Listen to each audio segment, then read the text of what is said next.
Sandona ka na nona sasanga vangumatua na tevoro. Mera waira na luvenda e na singa ni kua.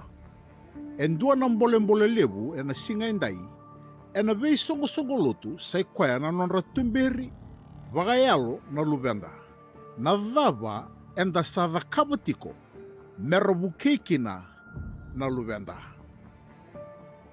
E na singa ni kua enda na vei talno takakina. Na mbimbi ni kena ngarabi na Sunday school e na nonda vei songo lotu.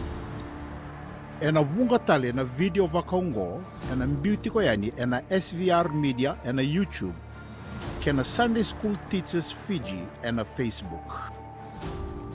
Sandona ka na nona vakalevutaka na tevoro na veka mera vakawelekina na luvenda.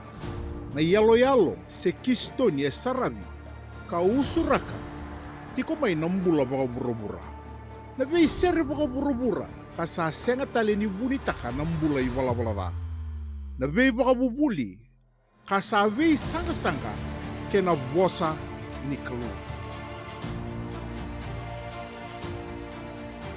E na vosa vakaimbale na ke na wase rosanga vulkarua ono e tukuna vakatabulida na ngoni e na sala e nondomu ni lako kina. Ia ni sanga si mai e na senga ni lako tani mai.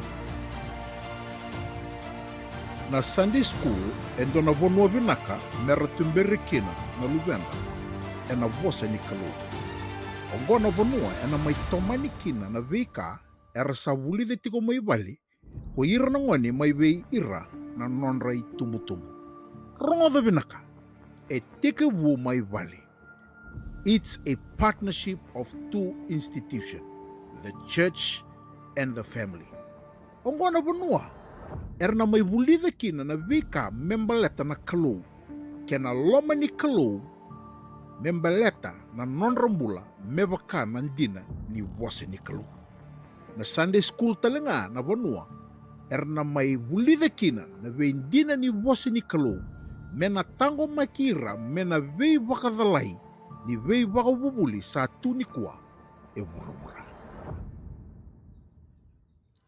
Kweni weletaki ira na luvenda kena vakatabulivi na vosa ni kalu.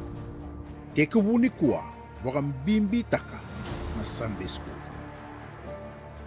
Kevaka kotale taka na video ngo, subscribe na channel ngo, ka like taka na video.